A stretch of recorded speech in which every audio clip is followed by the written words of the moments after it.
Nhexus, level 17 upgrade. And there it is, GH Racing's aluminum gearbox. Now this was originally an upgrade for my Rustler, however I went to RPM, so I have this aluminum one left over. Went ahead and cleaned it off, and as you can see, yes, it is blue. That's not going to look good with the purple theme, so what I'm going to do is I'm going to de-anodize it. How am I going to do that? Well, I'll show you. I am going to be soaking it in greased lightning, super strength cleaner and degreaser. Now, if you look through all the instructions, it says do not use on aluminum, plain, anodized, or alloy. That is because it is corrosive. But that is what I need in order to get that blue anodizer off. Now, you might be thinking this is a really stupid idea, but believe me, guys, I've done this before. It works perfectly fine. As long as you monitor it, believe me, the results are just wonderful. So, as you can see, I have the aluminum transmission in there. Now I'm just going to fill it up and let it soak. Now, as you can guess, this stuff is not it's not something you should be breathing in, so I am doing this in my garage. But yes, I just have it in there and I'm just going to let it sit. Eventually, the grease lightning is going to eat through the anodizer. The water's going to start turning blue. In fact, yeah, you can already see it's coming off. Check it out. Now, it varies from part to part. There's been parts I've de-anodized that take hours. And then there's other parts that take maybe 30 minutes. So either way, as soon as you get that blue anodizer off, you have to get it out of there immediately. Otherwise, it will start destroying the aluminum. So it's time for a time lapse. Alright guys, so it's been resting in there for 30 minutes now. And as you can see, the anodizer is coming right on off, just like I wanted. And of course, I am going to have to polish this after it's all done. That way it'll get that really nice shine to it. But yeah, it looks like it's all going to come off. It's just going to take a while longer. Okay, so it's been a full hour. And it is done. Looks really good. Just like I said, guys. Once I polish this with some metal polish, it will look awesome. So yeah, I'm going to go ahead and take all of these out, wash them with soap and water, and then use some metal polish and buff them up. Check it out, guys. Now with the polish, all I'm going to do is put it on there, use a rag, and then buff it up. So you can see that it looks kind of bad, actually.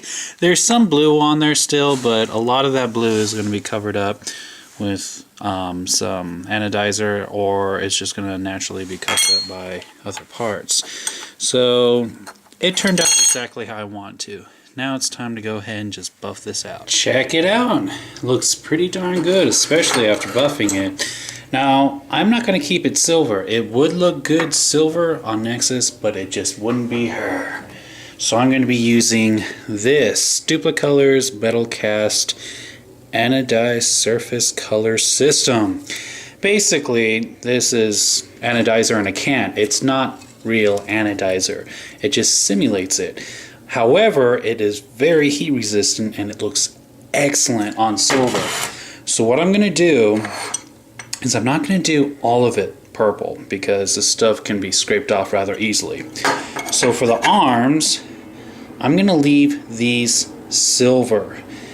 But for the transmission case itself, I'm going to try to go ahead and do everything purple except for the inside of where the gears go and the inside area of where the motor is going to be sitting.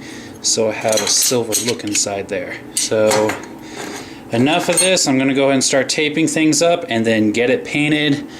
This is going to take a long time because this stuff does take 7 days to solidify completely. So yeah. But enough talk, let's go ahead and do it. So while the paint is drying on the transmission, I'm going to go ahead and take all this apart. How am I going to do that? First of all, I'm going to remove the wheelie bar, which is held in with 3 screws, 2 on this side, 1 on that side. I'm going to take off both tires.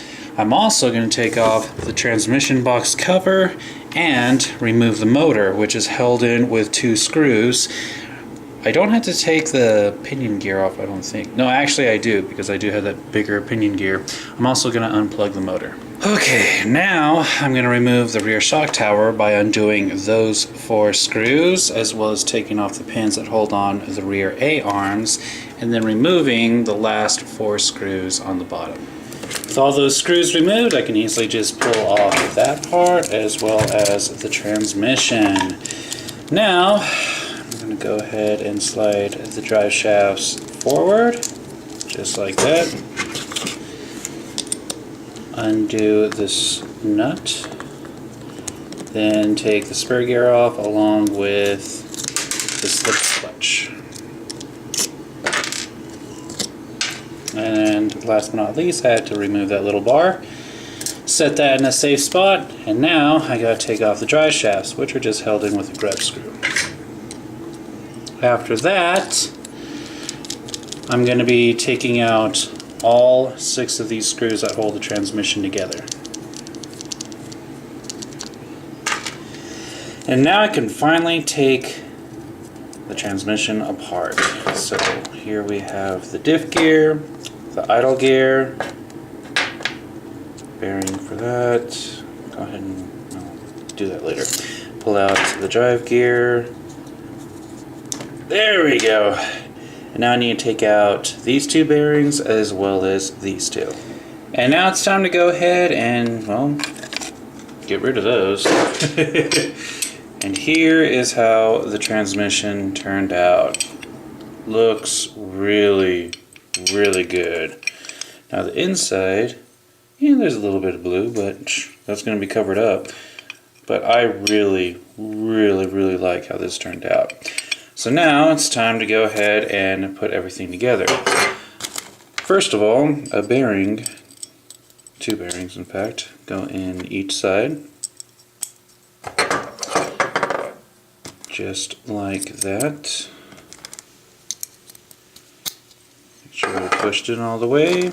Then we're going to get this metal peg, put that in. Start with the drive gear. Teflon washer goes on each side. One on that side, one on the other. And it gets slid right through there. Then we have the idle gear. Teflon washer once again. Then the idle gear, bearing on each side, followed by another Teflon washer. And last but not least, we have the diff gear. Now it's time for some white lithium grease. Okay, so I'm just gonna move the gears as I squirt it onto the diff. Need to have a good amount on there.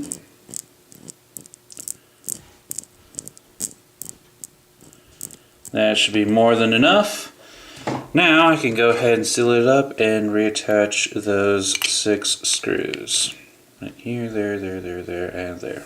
Alright, I went ahead and put the electrical tape on the bottom, reattached the drive shafts, and now it's time to go ahead and put the whole slipper clutch together. So I'm going to slide that bar back in, just like that. Put in this lower brace. Make sure it goes down all the way. Just like that. Then we have the plate, followed by the pads and spur gear, then the spring, and finally the 4mm nut that goes on the end. In order to tighten it all the way, swing the drive shafts forward,